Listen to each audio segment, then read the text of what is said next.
There is a Japanese proverb that says, "Death is as light as a feather, but duty is as heavy as a mountain."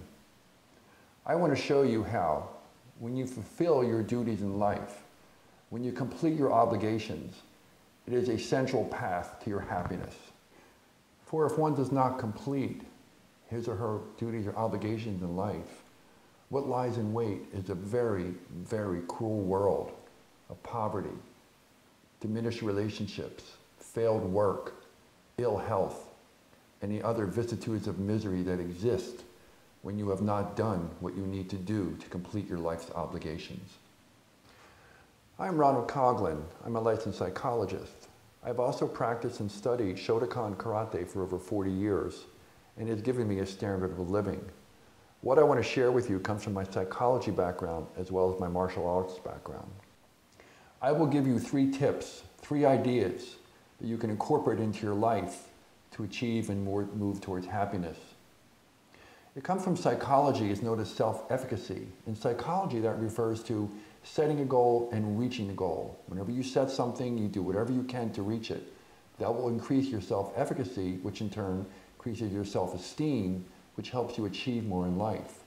In terms of martial arts, we talk about it in terms of Giri, or obligations, fulfilling obligations no matter what. Nothing gets in the way of once you have said something to complete that obligation. First, I want you to not ever in your life use the word can't when referring to doing something, such as saying, "I can't get up." Instead, use the word won't, because that is often more true, such as people who say, "I can't get up in the morning." And I ask them, if your house was on fire, would you lay there and burn up? Or would you get out of bed and run? And everyone has said they'd get out of bed and run. Therefore, proving it's not a can't, it's a won't. When you say won't, you take ownership of it. You own it.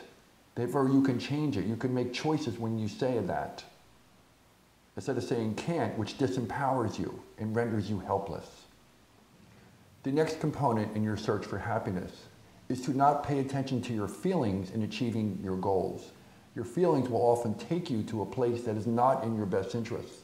The most important thing for you to do is to follow your best interest. Feelings will often take you in the wrong direction, such as if I have a root canal scheduled at 2 o'clock, or my friends want me to go to the movies at 2 o'clock. My feelings would say I want to go to the movies, but my best interest is having the root canal to improve my health so I can be there for my loved ones. It is very important to follow your deeper values in life, not your feelings. Here's a question you can ask yourself. It's kind of morose, but think about this. How would you like people to remember you after you have passed, after you have died? What do you want them to say? Here lies an angry, resentful person who didn't do what was good for them? Or do you want them to say, here was somebody who was kind and gentle and lived his or her life to the fullest? That is your deepest value, whatever the answer is to that question. That is your guide in choosing activities, not how you feel. That can often take you in the wrong course.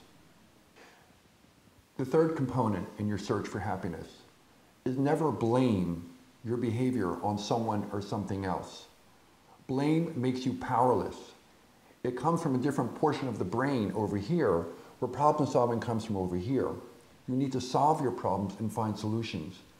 When you blame your problems on other things, you're powerless. You cannot change them. Only when you accept them and say it's mine, when you take ownership, can you get rid of things. For think of this, you cannot get rid of things you don't own. And only by accepting and saying, I did it, it's mine. Freud was right when he said the hardest thing for a human to say is, I did it. Most people blame it on other things. And if you do, you will never solve your problems and you will never move towards happiness.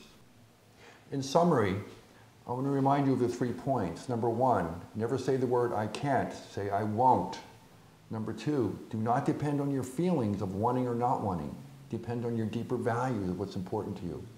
And third, do not blame things on other people or other things, accept ownership.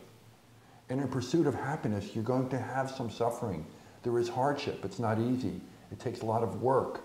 You have to overcome a lot of your own personal comforts. But think about it. The purpose of a knife has to be sharp. It has to cut through things. That's how a knife fulfills its potential. How is a knife made sharp? by using cloth or tissues. No, you use stone or metal, and you grind that metal so the knife can achieve its purpose. Same with people. We cannot achieve our obligations and therefore our pursuit of happiness if we do not have some suffering, some endurance, just as the knife is sharpened with steel. And finally, keep in mind, all of us have made mistakes. I've made my share of mistakes. But just as a child learns to walk, when that child falls, so do we learn to improve our life by the mistakes that we have made. And remember, because we have made mistakes, we don't have to live in our mistakes. Do not live in the past. The future is yours. You can make changes no matter what you've done in the past. You can have a better life by following the guidelines in the path to happiness. And I hope that you achieve it.